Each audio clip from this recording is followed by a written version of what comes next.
Hello, good evening, everyone. My name is Alice Eckstein, and I'm Executive Director here at the Center for Global Affairs. For those of you who don't know us, we are closing in on another semester's end with a lot to discuss from the past year's events and certainly looking ahead to issues for 2018. Although we're nearing the end of our fall events, we do have a couple more still to come, and I hope you'll join us for our upcoming conversation this Monday, November 20th, on North Korea and nuclear deterrence. Besides our public programs, the Center for Global Affairs has been as active as ever with our graduate and non-credit programs. Just yesterday in this room, we hosted a technical consultation of the UN's Counterterrorism Executive Directorate's Global Research Network, in which experts identified trends in global terrorism, including the increasing activation of women and children in violent extremism, and the question of how to cope with returned fighters in terrorist organizations. It was a fascinating discussion which highlighted the importance of further events such as tonight's. It's an honor to introduce Ambassador Teuta Sahatqija, Consul General of Kosovo, who is here tonight in conversation with Ben-Meir. She's a well-known political activist and a member of Kosovo's parliament. She's also the president of the Cross-Party Women Parliamentary Caucus and vice president of the Parliamentary Committee on Economic Development. She was an advisor of the former president, chairwoman of the Reformist Party, ORA, and a member of the Parliamentary Committees for International Affairs and Development. She is here with Ben-Meir, who is known to all of you as a teacher of courses on the Middle East, as the architect of the Global Leaders long-running series, as an author and media personality, and a consummate diplomat himself who brings all the best guests to this room to discuss some of our most pressing global disputes and challenges. Please join me in welcoming both of them tonight. Thank you, Alice. Thank you so much, Ambassador, for taking the time to be with us this evening. I had the pleasure of meeting the ambassador a few months ago, and you will not find anyone who is so committed and so dedicated to not just to our country, which is a given, but the cause of dealing with the issue of radicalization and how to go about it in order to begin somewhat a new chapter. And I know this is not something going to happen next week or next month or even next year. But Kosovo is one of the countries that are making supreme effort trying to de-radicalize as many people as possible, specifically those who come back, joined ISIS or joined other terrorist groups and came back to Kosovo, like many other places.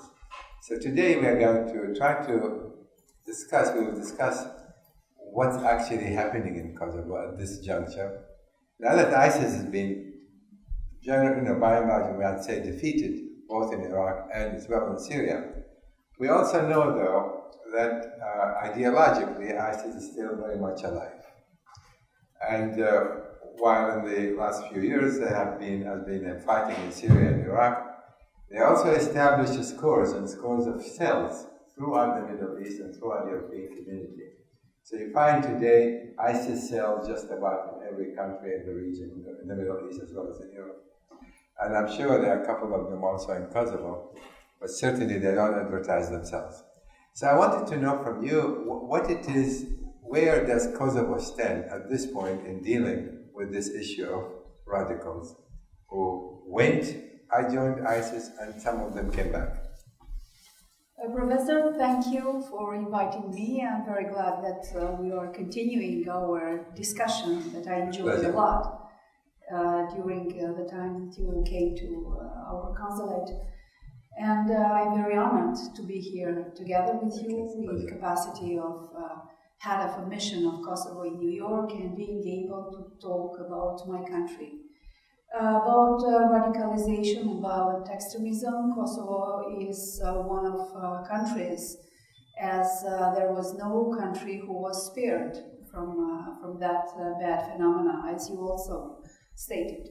But Kosovo didn't know about this issue before the war in '99. And after '99, under the UN administration, after 2008, In fact, there were many of good organizations who came to Kosovo and helped rebuilding of burned country, of war-torn country. But among these organizations who really helped Kosovo was also infiltrated some of NGOs from East who, through the humanitarian work or other, try to infiltrate and to influence, especially young people, to this ideology. There were also cases that they paid to women to put scarves, and they gave that regularly in order to keep that. And unfortunately, we were not too much prepared to that, and we needed some time to wake up, let's say, and to be aware of what is happening. After independence of Kosovo in 2008 and formation of our institutions, we immediately started with a national strategy to combat terrorism and violent extremism. And after that, we have the second national strategy, and now it is in preparation, the third national strategy, since the radicalization also changed the form, and with defeating in Syria and Iraq, they are transforming themselves, and also we need to be in a way to combat them. So what happened in Kosovo? Fortunately, it never happened any kind of attack. Kosovo was spared of this attack. I don't believe it was spared because they like Kosovo, but I think that it is also thanks to very good prepared police and law enforcement organizations that are the best trained and the best equipped in all the region of Balkans. I remember during the time when I was a member of parliament, and that was a time when this radicalization started to be shown, and mosques that are mosques led by Islamic Association, that is traditional and very peaceful, started to replace imams with ones who were preaching the radicalization. And that time, myself and women parliamentarians also stood up and make a big deal and ask for institutions to take care, because there is something that is happening and we are not enough aware of that. Thanks to awareness, also our institution took it very seriously. And I have to say that I was a member of parliament in 2015 when we passed the law that is prohibiting Kosovar citizens to participate in foreign wars. To tell the truth, that time I didn't believe that a law can stop. What happened that time? In 2015, yes, we passed the law. Yes, I know that. Yeah, that prohibits and sentence up to 15 years prison to those who breach that law and go to foreign fights. And I am very happy that I was wrong. And after that law, there was no other citizen of Kosovo who went to foreign wars. In fact, there were more than 120 who returned, and who most of them are imprisoned. And there are also a number who appealed to the court and waiting for the sentences. Yeah, as we were talking a little bit earlier, I've been involved in writing extensively on the question of radicalization. But one thing in Europe and the Middle East, when talking to many people, by and large, they emphasize security and intelligence. That is, they want to augment internal security, and for good reason, that's necessary. And they also want to do better intelligence, and specifically sharing of intelligence. I found, for example, it's something bizarre even in the European community within the EU. They share intelligence up to a point because they want to protect sources. And then there was this ongoing still discussion about some member of the EU about this particular issue. But one thing that I want to find out what it is that Kosovo is doing. Now, when you say you send people to prison 15 years, well, that is a serious punishment.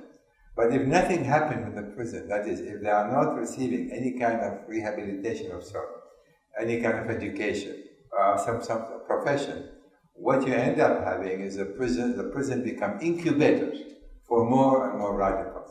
And this phenomenon, mind you, is nothing new. I mean, it's happening just about everywhere. And as many countries like the Saudis I mentioned to you earlier, many of the European countries, made rehabilitation central to the process of de-radicalization. What is happening in Kosovo in this particular era of de-radicalization? In Kosovo, regarding to our national strategy that combats violent extremism and terrorism, in fact, is a multifaceted approach. It is an approach not only working with those who return, but also to prevent radicalization. So in this, through this national strategy, there is government and different ministries who are working, starting from education and science that is working in curricula and through the education and schools.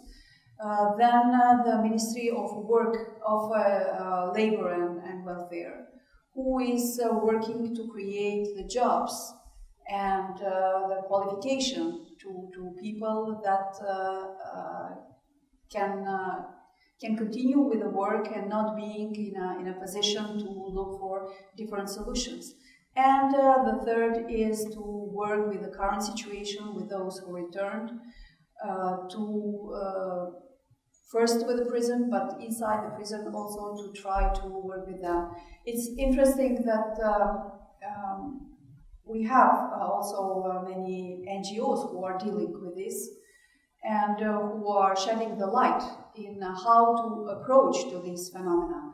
Definitely only putting them in prison and giving them a burden of that is not the solution, because when they get out from the prison, they will be double angry. But my understanding is that as of now, Kosovo does not have a comprehensive national program that actually focuses just on those who are returning and those who haven't joined or went elsewhere, joined other organizations.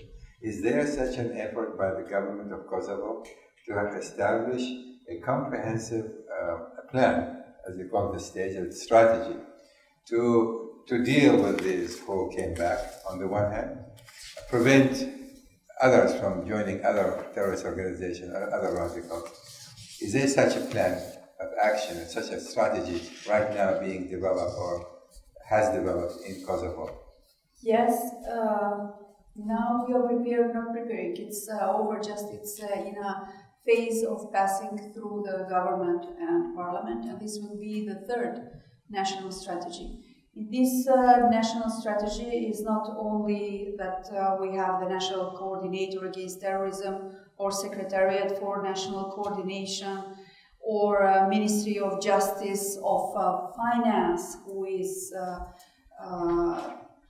working with financial intelligence and tax administration to see where the money is going and preventing the other NGOs to go, as they closed the 14 of NGOs who were suspected of using money for different issues.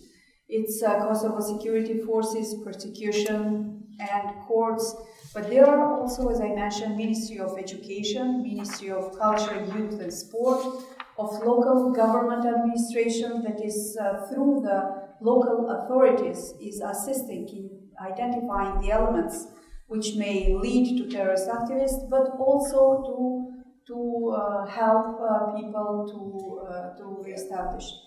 In this regard, I just want to ask you, what is the level of cooperation between members of the EU and Kosovo?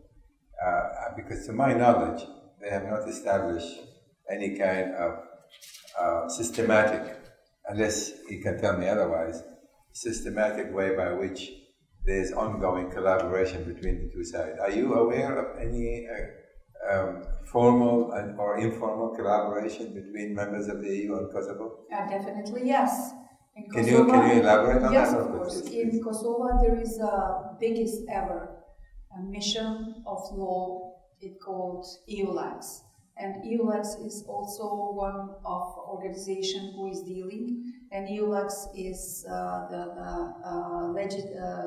law mission of the European Union, who is regularly giving the reports to the European Union, to the Parliament, and combating terrorism is also one of the issues that our institution are working together with European Union through this EULAX. It is not the only one, through UN also and through UNMIC. We are working with Interpol, because Kosovo is still not a member of Interpol, but through UN and with ICITAP, that is assisting professionally to develop law enforcement institution to protect the human rights and counter terrorism. So there are different organizations who are working closely with our law enforcement institution to work to combat terrorism. But this is, I don't think this is what you asked. You were asking more. You are interested in rehabilitation and in working with those who... I mean, is there such a program right now in terms of actually focusing on rehabilitation? Our government's focus is in fact creating the job opportunities. And in economy, we established really very good results. So in World Bank indicators, in MCC, and in others, Kosovo has the biggest growth rate in our region. It's 4%. And there has been multiple programs to enforce the employment, especially employment of youth, and of where this category also can Yeah, there's no question. I think, of course, finding a job opportunity is very, very important. But based on what the research we've done in this area, some of the radicals, they take a job, they will make some money, but they don't change their ways. They take opportunity of the job being offered. In the interim, they prepare themselves for the next trip, so to speak.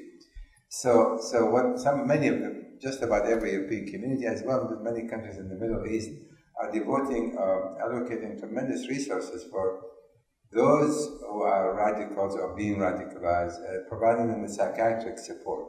That is, they go also to sessions and sit with psychiatrists and tell their stories. Is there such a thing happening in Kosovo at this juncture? In fact, we are witnesses to see the testimonies of people who were there, of their wives, of their families that are suffering because they went. So from these testimonies and stories, we could identify 3 categories of different people. First are the people who went there, who are very much discouraged, who are very disappointed and turn back, and they do not pose a threat. And those are the people with whom we have to work to reintegrate in society. So before you move to the next one, I just want to ask you this. Those who went are disappointed and they came back. Now, shouldn't they be, for example, used as an example? Because in some countries, those who come back very disappointed, they actually are introduced to other young people, young men and women. We've gone there. We know what it's all about. And don't even think it because it's hell. So are you using those who return as in that capacity? Definitely. So, yeah. In fact, I have here a testimony of a person who was there and who is waiting now for a court of appeal because he's sentenced for 3.5 years, and telling of his experience there, that he regretted a lot, that he came here, and telling the people that it's not what you think, where are you going. But he also said that prison is not the answer, that you need really to integrate those people. So yes, there are testimonies of family members, there are testimonies of wives who have been taken there, of people who went and came back, and they tell their story to discourage others to go there. I think that media and civil society is making a good use of their stories to disperse to people, and that also caused this immediate decrease or stop of Kosovars to go to foreign wars. Right. So you're talking about three categories. This is one that's went, disenchanted, and happy, and they came back. What's the second category? The second category can be are people who went there, think that they had a kind of obligation, finished that, and came back and do not think about going. Those are not posing the threat, and those are also the people who need to go through rehabilitation and to become the loyal citizens of Kosovo. And of course, And did you have experience where someone came in and I did my job, I killed as many as I could, Syrians and Iraqis, and now that I'm done, I'm back here doing my thing? I mean, what do you do with an individual like this? No, individuals like this are in prison, and the biggest part of those who return are in fact in prison. But did you have real people who actually came in and said, I did my job and now I don't need to do this anymore? I mean, do you have real people experience like that with specific individuals? According to investigations of NGOs, they think that these three categories. And the third category is probably those who return and we don't know who they are, and our intelligence. What would be the third category? Those who think that they did a good job, probably. And we need to be aware to our intelligence and our law enforcement institutions to take care, to be aware who they are, to follow them, and to block them of it's having any action. Interesting. There's statistically speaking, Kosovo is roughly 1,800,000 or almost 2 million. But in relative terms, based on research we've done, in relative terms only, I'm not talking in absolute numbers, more volunteers went from Kosovo to join ISIS than other countries. I'm not, again, you know what I'm saying, relative numbers.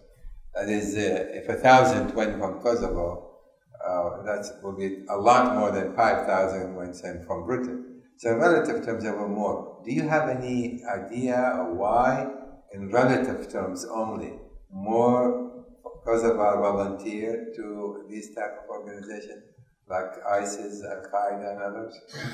I think that when we are talking about numbers, we have to be aware of political use of these numbers.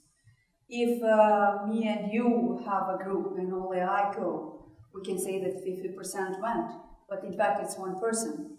So if we talk about numbers, that's exactly my point. I think that 300 person who went for us is too much, even one is too much. But I think that this needs to be taken very relatively.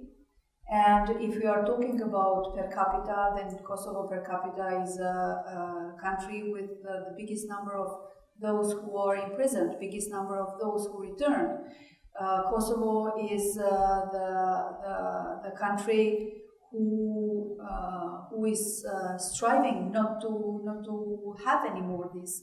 And Kosovo is a country that from 2015 have 0 per capita persons who went to ISIS.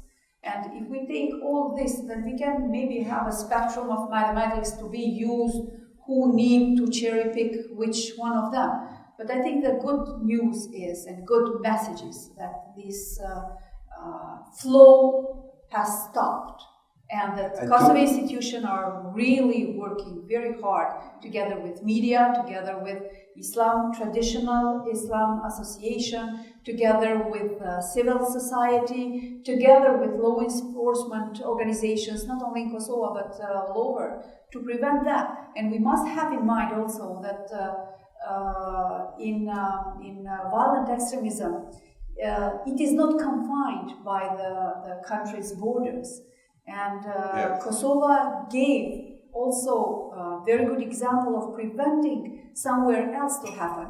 We have to mention the issue that the football match in Albania between Israel and Albania was preventing the radical action, the terrorist action was prevented exactly by Kosovo's police.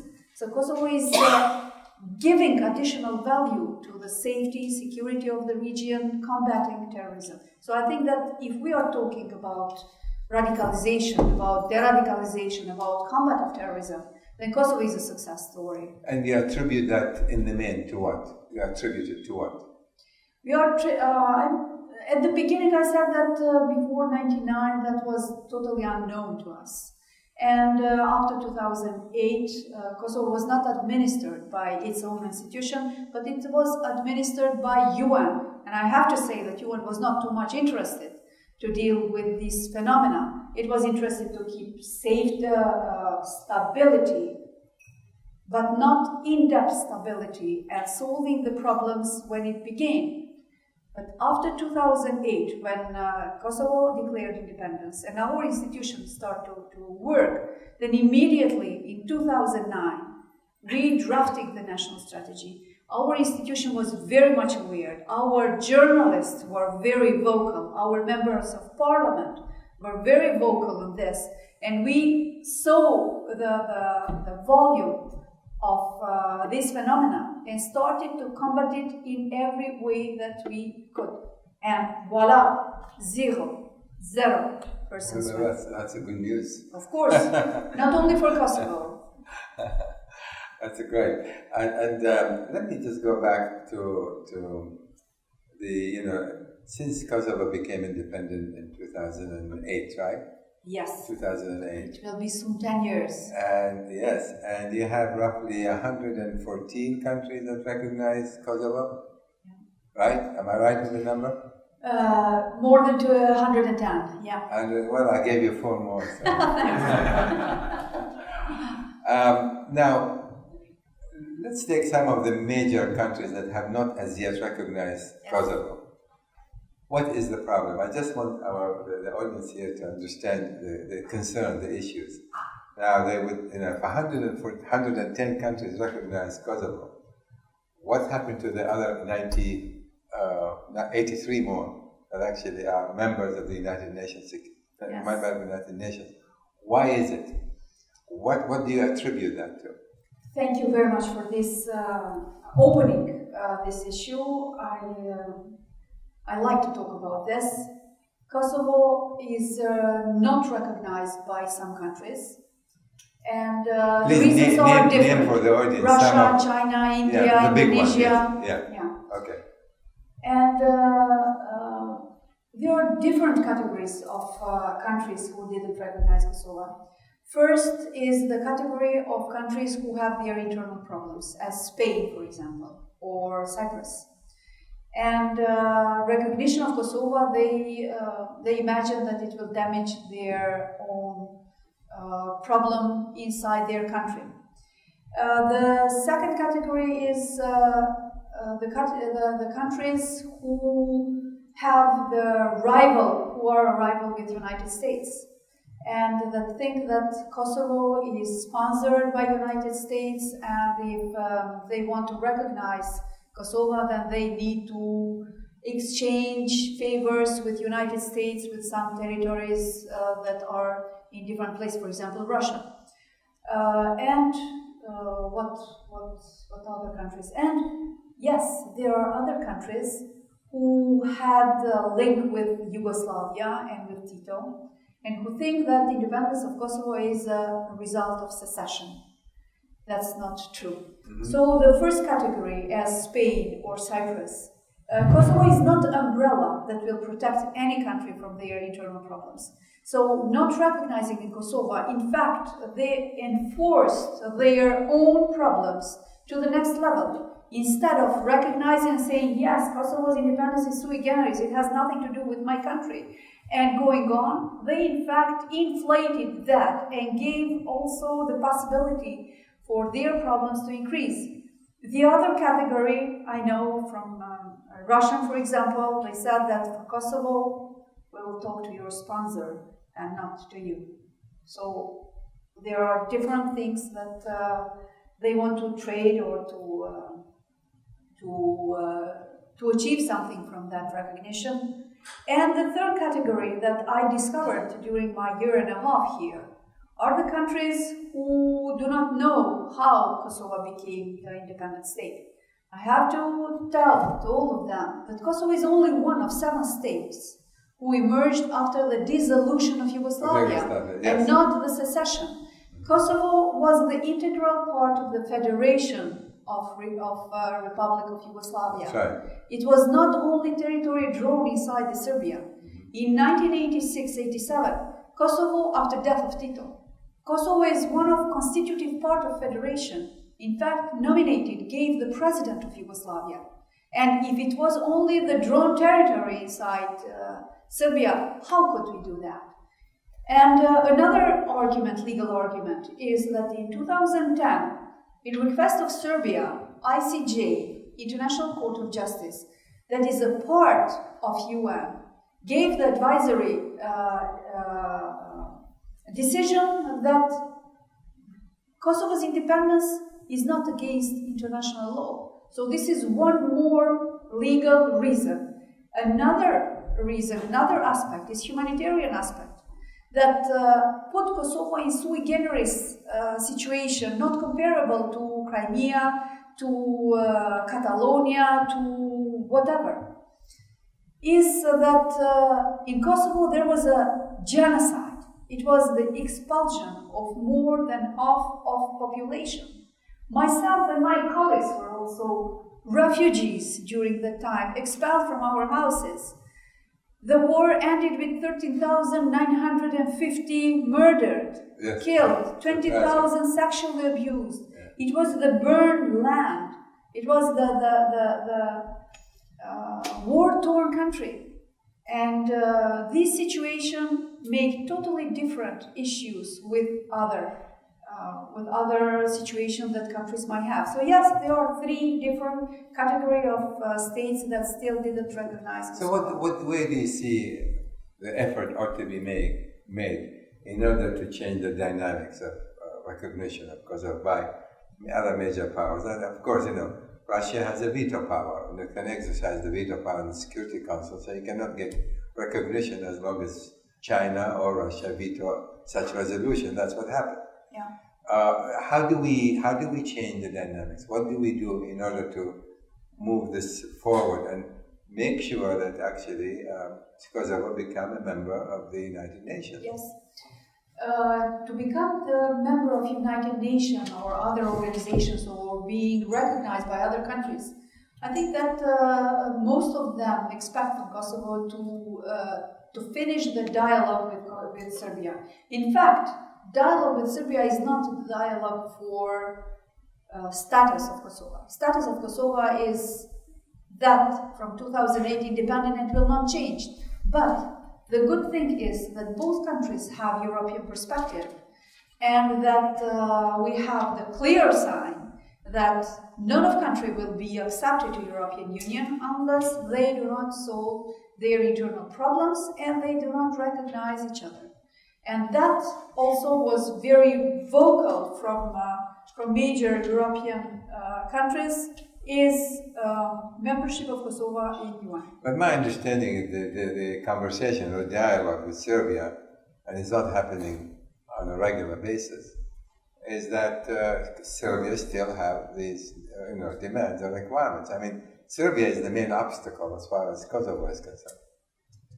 Am I right? Yeah. And of course, the EU has been saying just exactly what you just said. You have to reconcile between you two before we consider membership in the EU. Now, how far this discussion between Serbia and Kosovo has gone so far? Because as far as I know, Serbia is not making any significant concession to move these negotiations forward. In fact, negotiation never stopped from the beginning. They stopped only during the election time when Serbia or Kosovo went through the election. But nevertheless, the dialogue continued in presidential level. Yeah. Although through the election the parliament was not ready and government was not in place. But in presidential level, President met in Brussels, and they met also during the high-level week in September here in New York. That secures that dialogue is continuing. It may change dynamics, it may change issues, but the dialogue is continuing, and it has efforts from both sides. Can you identify for the audience here, what are the main obstacles as far as Serbia goes? What it is that Kosovo does not find it possible to reconcile with Serbia? What are I want you to point out 2 or 3 issues from your perspective that are actually making it difficult or not impossible to move this process forward.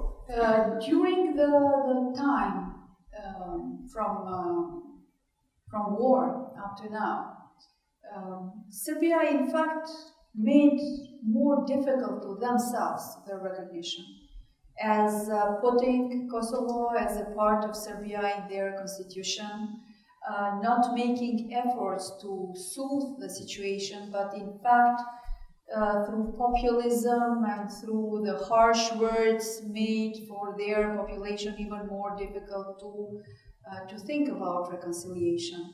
But now lately we have some encouraging words from the new president of Serbia, who started the internal dialogue and who says that Serbia need to have huge concessions and find a solution with Albanians of Kosovo. What is the nature of the concession? That's what I want to hear. I mean, what it is that they want. It's $1 million question. What are they? Still do not know. We still do not know. So what are these negotiations are all about? In fact, the negotiations are for normalization of relations. Negotiation produced more than 34 agreements, but these are agreements for integrated border management, for recognition of diplomas, for energy, for telecom, for free movement. We have our liaison office in Belgrade in ambassadorial level, and Serbia have its office in Pristina in Kosovo. So these are the issues, but through dialogue and through the path toward European Union, in fact, we strive to settle unfinished businesses and to deblock the way of each other toward European Union and become the neighbor as we should. Yeah. So who is mediating? Who is mediating? European Union and High Representative Mogherini is herself engaged. But based on my understanding, I mean, so far they have not really had any. They have not made any inroad with Serbia in particular. You are ready, and Kosovo has been all along ready, willing, and able. But the Serbs have been very obnoxious, very difficult about it. So Mogherini did not seem to make any serious inroad yet. Anyone is getting involved? Maybe you should ask me to get involved with this. I think it will be okay. That's what I do, conflict resolution. In fact, it's very possible that U.S. will be involved also in dialogue, as that is approaching toward the end, and U.S. will also be engaged. So maybe you can be from U.S. Well, invite me. I won't say no. I'd like to see this conflict resolved between Serbia and Kosovo, really. It's time. Tell me, Anya, I mentioned to you a friend who came to visit us, and she is a very courageous journalist from Kosovo. She wrote something that obviously the government did not like it, and she was attacked terribly. She was really physically attacked. Now, I understand the change, the positive change that is taking place in Kosovo. I really personally have no doubt about it, because we've been looking into it very, very carefully. Yeah. But here you have a person who is so concerned about her still personal security. Where does this come from? If she still doesn't feel comfortable to walk in the street to that extent, why is she still being threatened from your perspective? You know the personality, I suppose. Of course I know. You know her. Yeah, we are friends. Why is she? What is it? What kind of atmosphere continue to prevail today in Kosovo that she still feels terrified to go out on her own? And I'm not implying something necessarily is wrong with the people, with the police or with the security, but there's that terrible fear, and she is not alone as far as I know. What do you attribute that to from your perspective? I admire her courage, and I'm glad that she's not alone with that courage. There have been other journalists and other politicians who have been threatened. During my parliamentarian work, I've been threatened also because I raised the voice and I put together women and men parliamentarians against an imam who was preaching violence. And we together went to the head of Islamic Association to ask to dismiss him and to be aware what this happened. I've been threatened together with a couple of my friends, parliamentarians. I had to close my Facebook because every day there was different stories, different threats, different things. I'm glad that this is not anymore the reason. And courage always have its own price. I admire her, what she does, and she's continuing to do. Let me just change the subject because you have another wild player in the region, and that's called Mr. Erdogan. Erdogan, Turkey, yeah. Tell me, how is the relationship between Kosovo and Turkey at this time? Because Erdogan, as far as I know, he likes to have his wings spread just about everywhere, and he, I know, also did not leave Kosovo alone yet. What is your take on Erdogan and what he's trying to achieve? He wants to claim he's the leader now, the Sunni Muslim world. He would like to be. And of course, he's been rebuffed by the Egyptian and the Saudis, but just about everyone in the region. What is the relationship between Kosovo and Turkey? In fact, Kosovo and Turkey had a very good relations, especially in economic relations. Turkey is one of our good economic partners. And relation with Turkey, there are people who emigrated, in fact were expelled from Kosovo during, after the Second World War. There were a lot of people who were expelled, trying to wipe Kosovo from Albanians. And it's a pretty big population of Kosovars who are living in Turkey. But beside that, beside economy, banks, some companies who are joint companies that are working.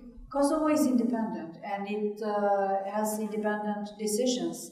And we showed in many cases that we do not need a sponsor for our decisions, but Kosovo is independent and take its own decisions. No, this is true, but Turkey is, when it comes to economy, yes, they cooperate and work with just about anyone who wants to trade.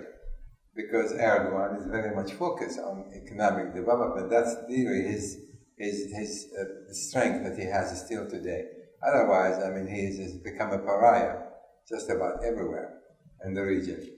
My understanding is, wasn't any effort on the part of Turkey to close some of the schools? Yes. Well, I'd like you to talk about it because I understand that some of the Fethullah Gulen schools that were opened in Kosovo. And now you have the Mr. Erdogan, who's actually putting a pressure on you, on many of these countries in the Caucasus and otherwise, to close these schools. We didn't close them. So tell me what happened. I'd like the people to understand it. There are schools who were open after the independence or before, probably before the independence. And that were very strong schools.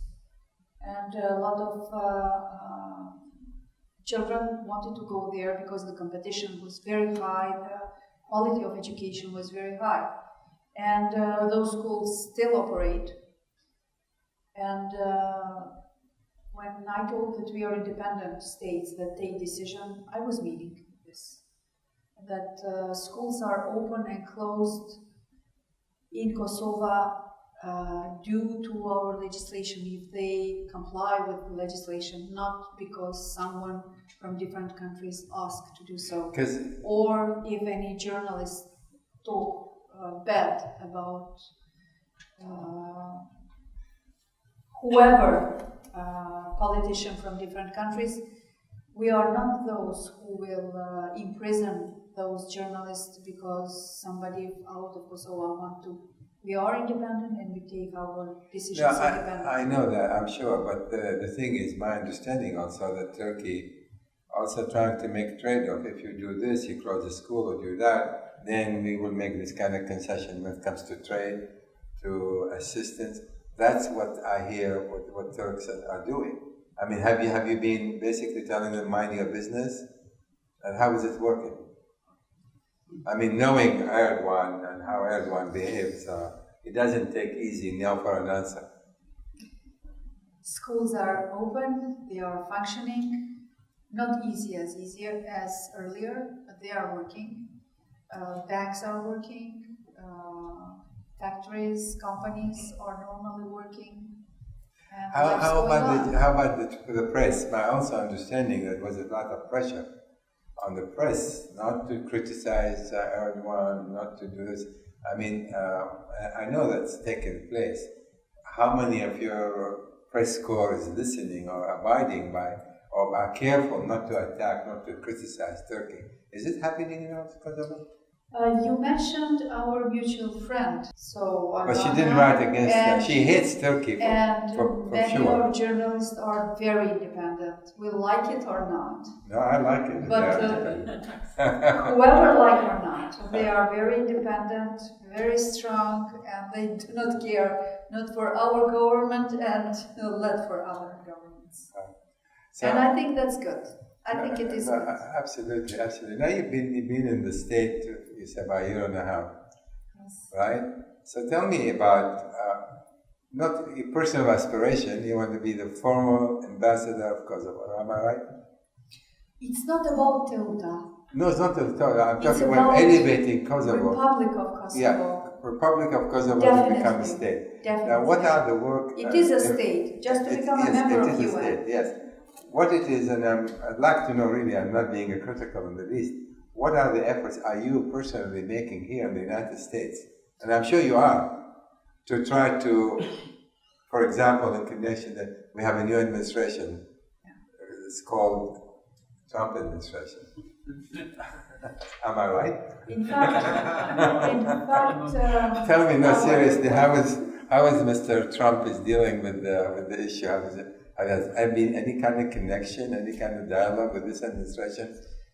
In fact, yes. I would like to know more about it, yes. It's been, I have an excellent relation with the ambassador of US to UN and other ambassadors, Nikki Haley and Sisson, Michelle Sisson, and with previous Samantha Powers and others.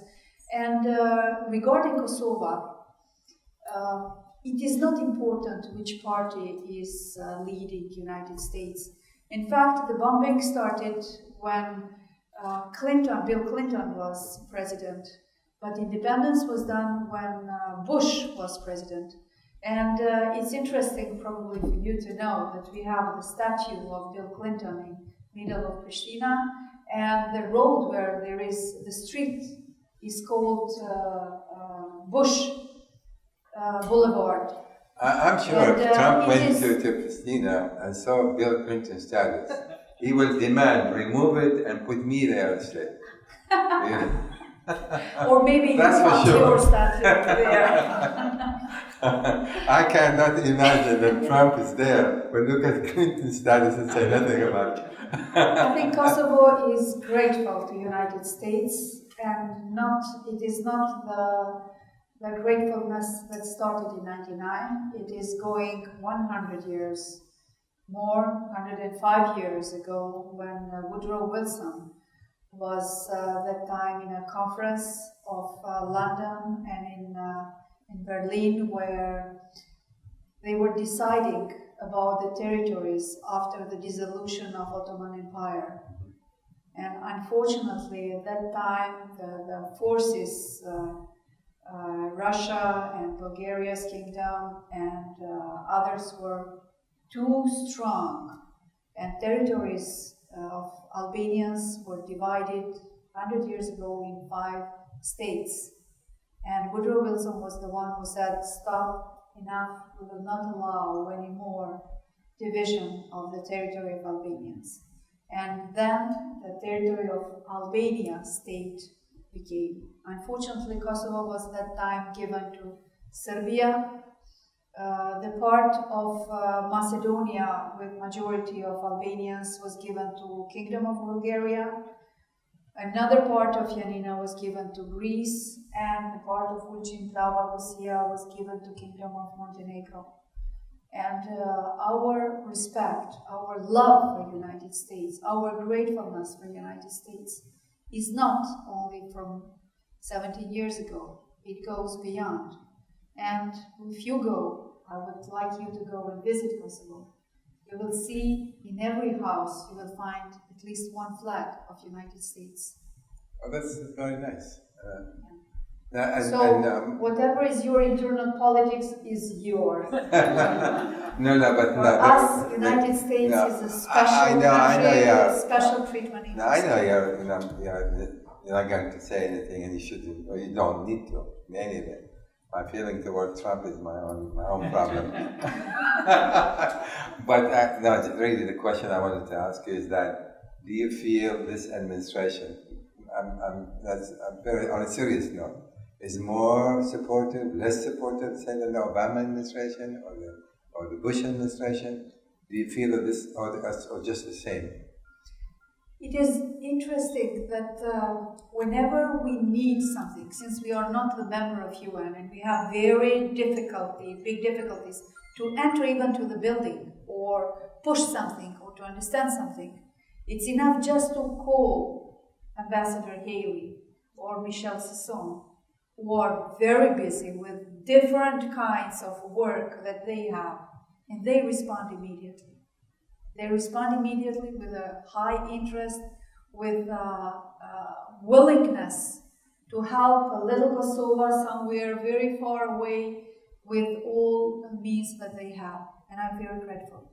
Myself and our diplomats here are working around the clock, coping with all these difficulties. We are called Consulate General because that was the only way to be here.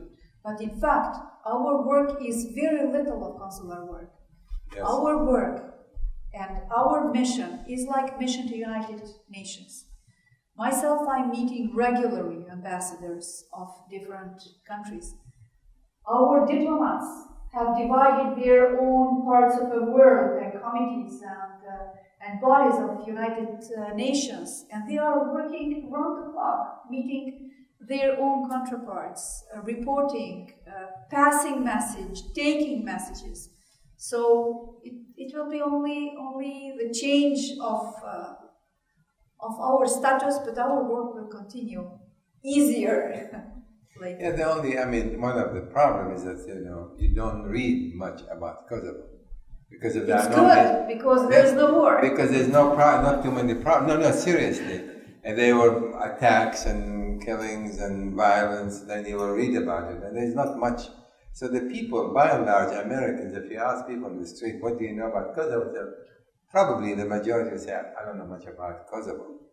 But my question to you is there any effort on your part to make some kind of public relation campaign of sort, not in a negative way, but to talk about the issues that you like to talk about, that you need to talk about? For example, about, say, recognition of Kosovo as fully independent state recognized by the international community, by the United Nations. Is enough public relation efforts being done in order to push? But can you tell me some of the things that you might maybe are doing, you would like to do? Yes, definitely. I will tell some good work that our diplomats are doing here in New York. We are organizing from time to time the exhibitions. We are bringing some opera singers here. a month ago, we organized the DocuFest film here in New York, and theater, staging the theater. For Mother Teresa, there was a very big exhibition in premises of our consulate. We organized conferences. There was a conference for interfaith organized in our premises. So there are many different kinds. We are visiting different organizations. Today, me and two of my colleagues, we were at World Jewish Congress, yes. telling them about Kosovo. There is a very little knowledge about Kosovo and about Albanians who rescued Jews during the Second World War. And it is a story, very important story that need to be told. So these are only some. We really need to work more. We really need to spread more this success story, this good story. Kosovo is not the best country in economy, but Kosovo achieved from the burned land to become developing country. Kosovo achieved to have the highest standards ever for integration of minority communities. Kosovo won the gold medal in Olympics in the first time we participated.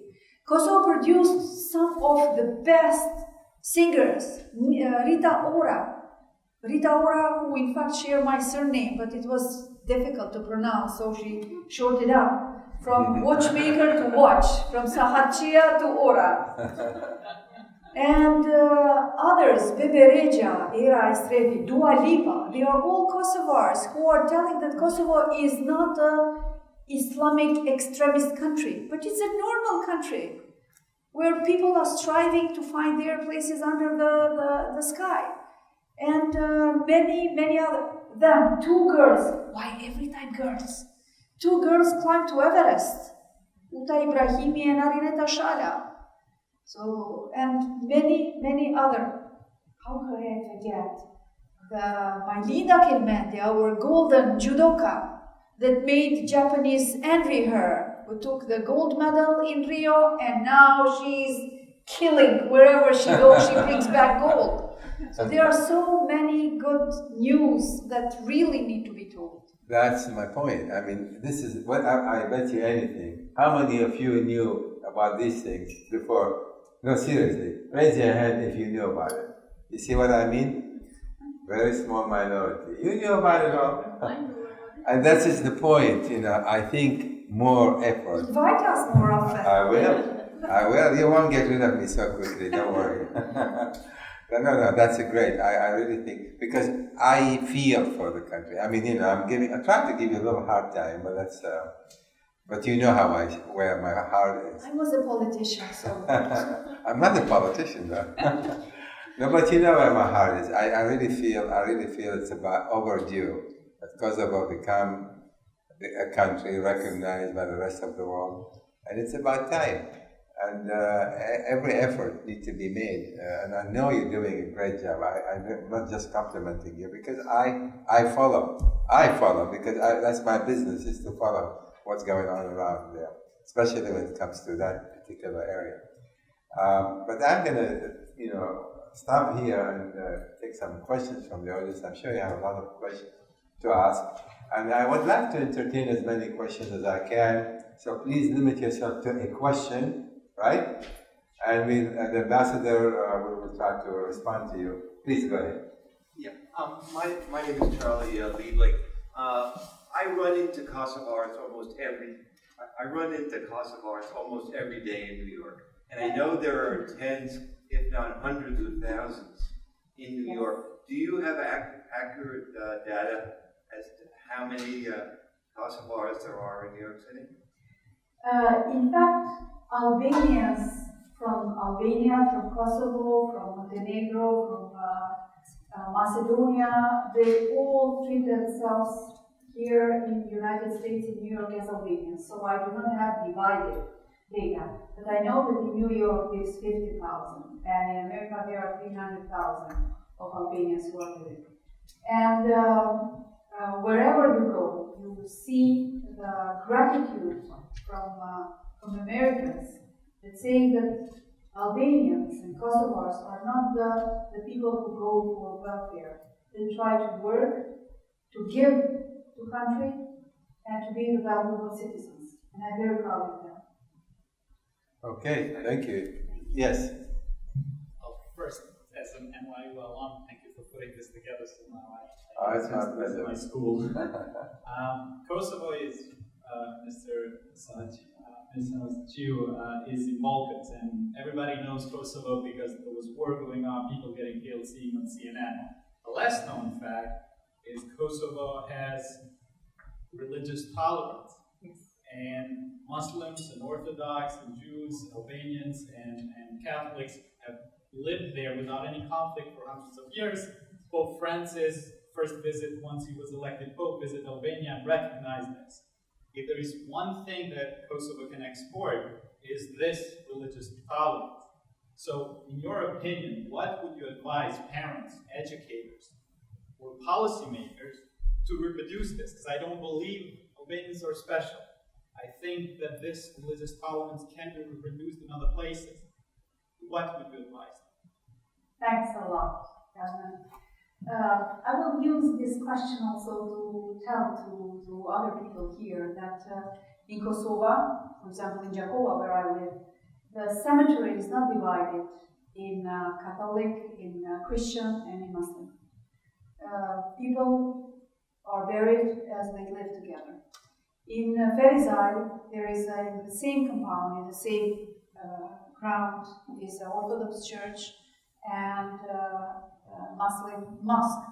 In Jakova is also the same. So wherever you go, whichever picture you take, you will see the church and the mosque together. I will not use the word tolerance. I will use the word harmony. Because you tolerate somebody in a metro because you cannot move now. But in Kosovo and among Albanians, I think the word harmony is more appropriate. We go to each other when it's Bayram and when it's Christmas or when it's Easter. And during our refugee time, my family stayed in Catholic village, in a very small Catholic village. And in one house, we were 300. Mostly cultural Muslims are there.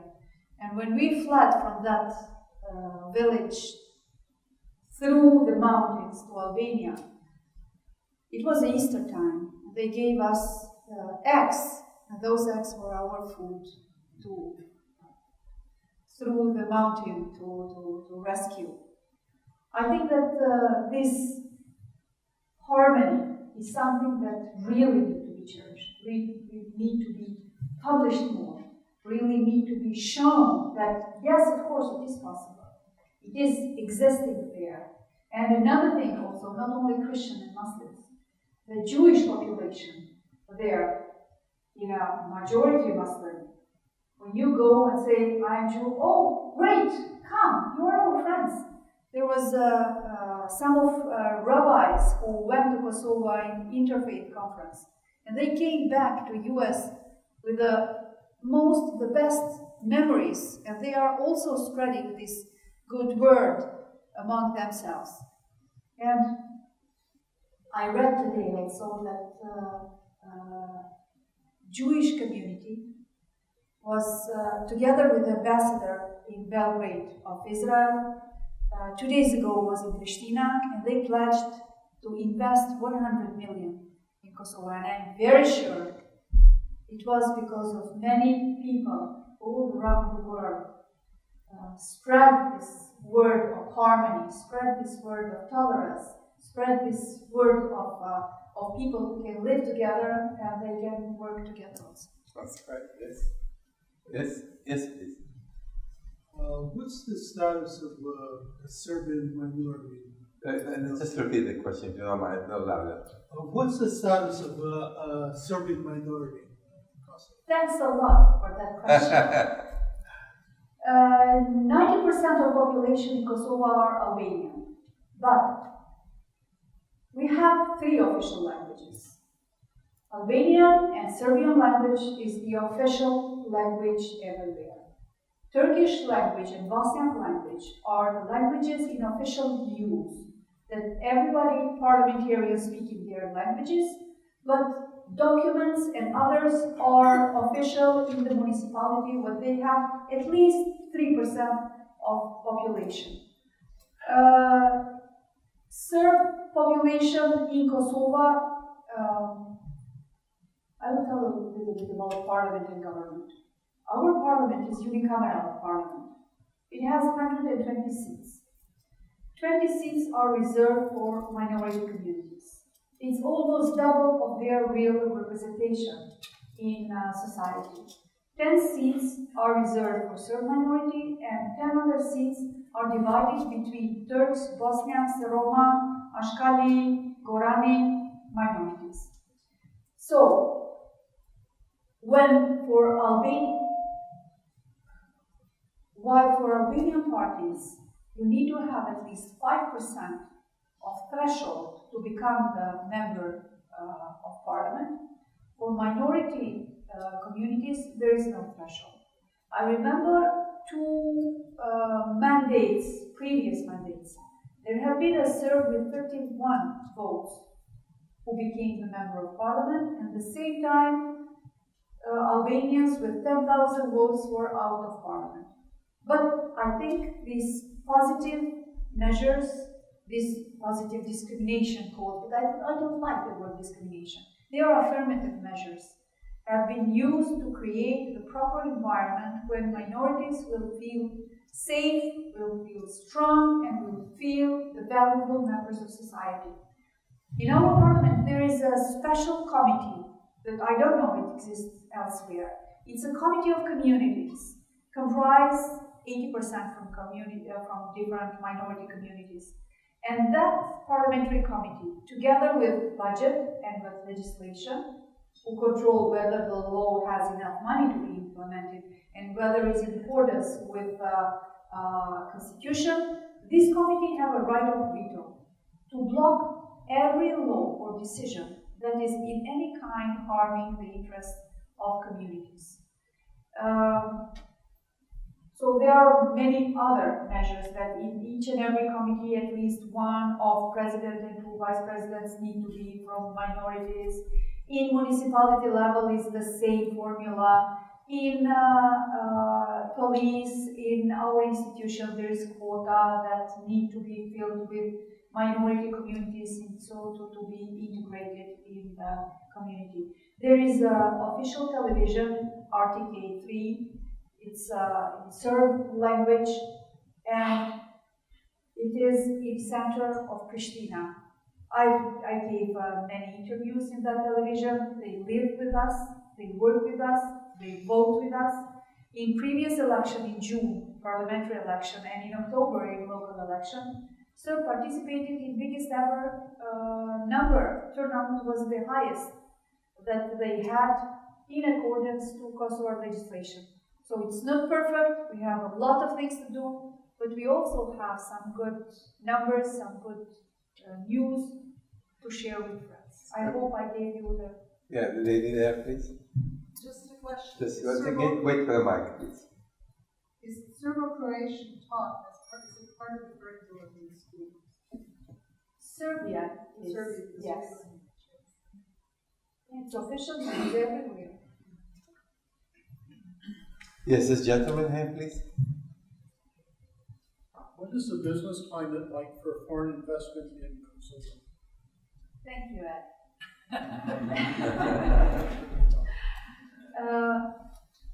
I have to share a good news. World Bank indicators in doing business last year raised for 34 places. This year continued that good trend and went up, also coming to the 40th place in the list. And that was the most reformist country in economy. It was through World Bank, but it was also in Millennium Challenge Corporation. that Kosovo signed the agreement with the MCC, and it passed the threshold, and it was the best reformist country in economy, and that makes us very, very happy. Yes, gentlemen here, please. Thank you for being here tonight. I think in 2014, the Assembly of Kosovo appointed a special court housed in The Hague, run by Kosovo. Yes. Yes. There was for the prosecution of crimes against ethnic minorities and also members potentially of the KLA. Are they still operating today as a court, and how are those proceedings going on? Court is established, and the people who are working there are all in places, and we are expecting to start with some indictments in January of 2018. But it is not a court against KLA or court for crimes to minorities. It is the special court for crimes committed after the war, in a period of 2 years after the war. So we don't need anything to hide. Those who are criminals, we cannot protect because we share the same nationality. We need to clean whoever did, it's individual, and it needs to be responsible for individual crimes. But that does not mean that KLA was a terroristic organization or organization who is criminal organization. It was the gathering of a people who were threatened for extinction and rose to protect our homes and our land.